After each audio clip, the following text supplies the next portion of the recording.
ओम नमो भगवते वासुदेवाय। आप सभी का हमारे YouTube चैनल पर हार्दिक स्वागत है। आज की वीडियो में सुनिए आषाढ़ मास कृष्ण पक्ष की योगिनी एकादशी की व्रत कथा। उससे पहले जान लीजिए तिथि और शुभ मुहूर्त के बारे में कि व्रत कब रखना है और कब खोलना है। साथ ही मैं आपको बता दूं कि आप हमारे इसी चैनल पर हर दिन नियम से आषाढ़ मास महात्म्य की कथाएं भी सुन सकते हैं। उसके बाद आप सावन मास की कथाएं भी हमारे चैनल पर जरूर सुनिएगा। अगर आपको शिव महापुराण की कथाएं सुनना पसंद है तो आप हमारे दूसरे चैनल व्रत कथा और कहानी पर शिव महापुराण की कथाएं हर दिन सुन सकते हैं, जो कि मैं आपको बहुत दिनों से सुना रही हूँ। अगर आप हमारे दूसरे चैनल के बारे में नहीं जानते तो आप कमेंट बॉक्स में पूछ सकते हैं, ताकि मैं आपको पिन कमेंट के माध्यम से अपने दूसरे चैनल का लिंक भी शेयर कर सकूं। तो आइए सबसे पहले जानते हैं तिथि और शुभ मुहूर्त के बारे में। साल 2022 में 24 जून शुक्रवार के दिन आषाढ़ मास के कृष्ण पक्ष की योगिनी एकादशी है। इस एकादशी का व्रत रखने से कुष्ठ रोग जैसी बीमारियां भी दूर हो जाती हैं। साथ ही व्यक्ति अंत में मोक्ष को प्राप्त होता है। एकादशी के दिन भगवान विष्णु की पूजा की जाती है। एकादशी की तिथि प्रारंभ होगी 23 जून गुरुवार की रात 9:42 से, जिसकी समाप्ति होगी 24 जून शुक्रवार की रात 11:12 पर। एकादशी का व्रत 24 जून को रखकर 25 जून शनिवार के दिन शुभ मुहूर्त में खोला जाएगा। 24 जून को सूर्योदय का समय रहेगा सुबह 5:46 और सूर्यास्त का समय रहेगा शाम 7:11 पर। इस दिन सुबह जल्दी उठकर पवित्र नदियों में यदि हो सके तो स्नान करना चाहिए, नहीं तो घर पर भी गंगा जल मिलाकर स्नान करके जल्दी पूजा करनी चाहिए। द्वादशी तिथि प्रारंभ होगी 24 जून शुक्रवार की रात 11:13 से, जिसकी समाप्ति होगी 25 जून शनिवार की रात 1:10 पर। 25 जून शनिवार को द्वादशी तिथि के दिन सूर्योदय का समय रहेगा सुबह 5:47 और सूर्यास्त का समय रहेगा शाम 7:11 पर। एकादशी का व्रत हमेशा द्वादशी तिथि को सूर्योदय के बाद खोला जाता है। साथ ही आपको ध्यान रखना है कि व्रत खोलते समय हरिवासर का समय ना हो। हरिवासर का समय द्वादशी तिथि का पहला 1/4 पहर होता है, यानी कि जब द्वादशी तिथि लगी होती है तो उसके शुरुआत के 5 से 6 घंटे का समय, जिस समय भूले से भी एकादशी का व्रत नहीं खोला जाता है। 25 जून शनिवार को व्रत पारण का शुभ मुहूर्त रहने वाला है सुबह 5:48 से लेकर 9:25 तक। आप इसी शुभ मुहूर्त के अंदर अंदर अपना व्रत जरूर खोल लें, क्योंकि जिस तरह से एकादशी का व्रत रखना महत्वपूर्ण होता है, उसी तरह से एकादशी का व्रत तभी पूर्ण माना जाता है जब व्रत का पारण यानी कि एकादशी का व्रत शुभ मुहूर्त में विधि विधान से खोला जाए। आइए अब रसपान करते हैं योगिनी एकादशी की कथा का। कथा समाप्त होने के बाद अगर आज की ये कथा आपको पसंद आए तो प्लीज वीडियो को लाइक करके कमेंट बॉक्स में विष्णु भगवान की जय जरूर लिखिएगा। पौराणिक कथा के अनुसार महाभारत काल के समय की बात है। धर्मराज युधिष्ठिर ने भगवान कृष्ण से कहा, हे त्रिलोकीनाथ, मैंने ज्येष्ठ मास के शुक्ल पक्ष की निर्जला एकादशी की कथा सुनी। अब आप कृपा करके आषाढ़ मास के कृष्ण पक्ष की एकादशी की कथा भी सुनाइए। इस एकादशी का नाम तथा महात्म्य क्या है, सो अब मुझे विस्तार पूर्वक बताइए। भगवान कृष्ण ने धर्मराज युधिष्ठिर के प्रश्न का उत्तर देते हुए इस प्रकार कहा, हे पांडुपुत्र, आषाढ़ महीने के कृष्ण पक्ष की एकादशी का नाम योगिनी एकादशी है। इस दिन व्रत रखने से सभी पाप नष्ट हो जाते हैं। और इतना ही नहीं धर्मराज, यह व्रत इस लोक में भोग तथा परलोक में मुक्ति देने वाला है। हे धर्मराज, ये एकादशी तीनों लोकों में प्रसिद्ध है। इस दिन व्रत रखने से सभी पाप नष्ट हो जाते हैं। धर्मराज, अब मैं तुम्हें पुराणों में वर्णित योगिनी एकादशी की कथा सुनाता हूँ, ध्यान पूर्वक श्रवण करो। कुबेर नाम के एक राजा अलकापुरी नाम की नगरी में राज्य करते थे। वे बहुत शिव भक्त थे।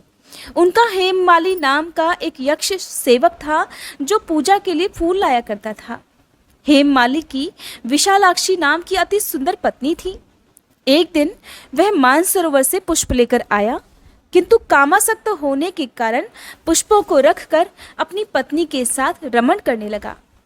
इस भोग विलास में समय बीता और सुबह से दोपहर हो गई।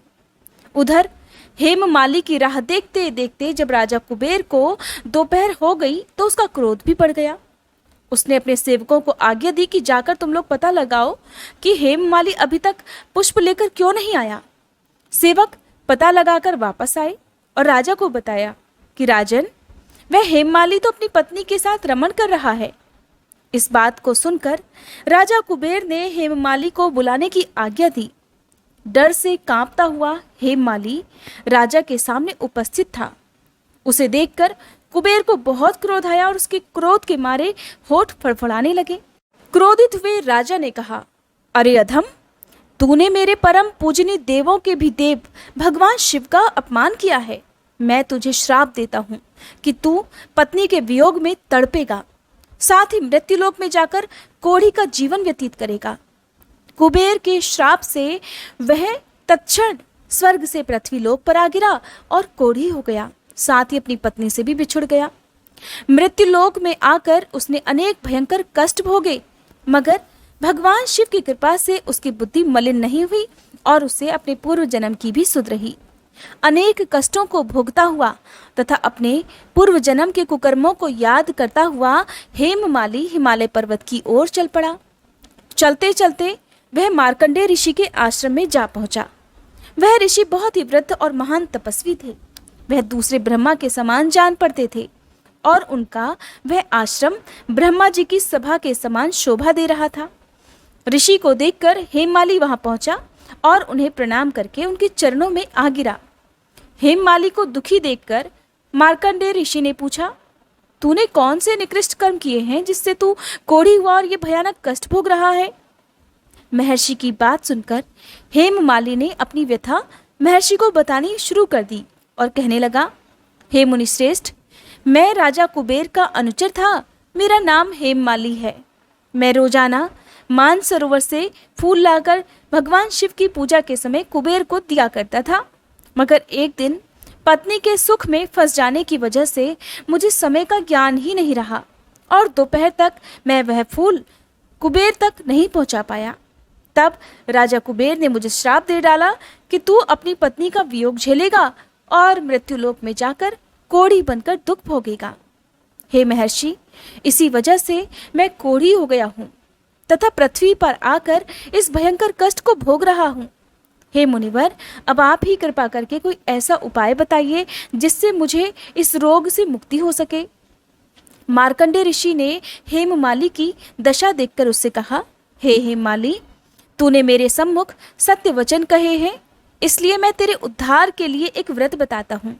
अगर तू आषाढ़ मास के कृष्ण पक्ष की योगिनी नामक एकादशी का विधान पूर्वक व्रत करेगा तो तेरे सभी पाप नष्ट हो जाएंगे और तुझे इस रोग से भी मुक्ति मिल जाएगी। महर्षि के वचन सुनकर हेममाली अत्यंत प्रसन्न हुआ। उसने मुनि का धन्यवाद करते हुए उन्हें प्रणाम किया और उनके वचनों के अनुसार योगिनी एकादशी का व्रत विधि विधान से किया। इस व्रत के प्रभाव से अपने स्वरूप में वह वापस आ गया और अपनी पत्नी के साथ सुखपूर्वक रहने लगा। इस प्रकार योगिनी एकादशी का महात्म्य बताकर भगवान श्री कृष्ण धर्मराज से कहते हैं, हे धर्मराज, इस योगिनी एकादशी की कथा का फल 88,000 ब्राह्मणों को भोजन कराने के बराबर है। इस दिन व्रत रखने से सभी पाप नष्ट हो जाते हैं, साथ ही मोक्ष प्राप्त करके ऐसा भक्त स्वर्ग का अधिकारी हो जाता है। प्रेम से बोलिए विष्णु भगवान की जय, लक्ष्मी माता की जय, एकादशी माता की जय।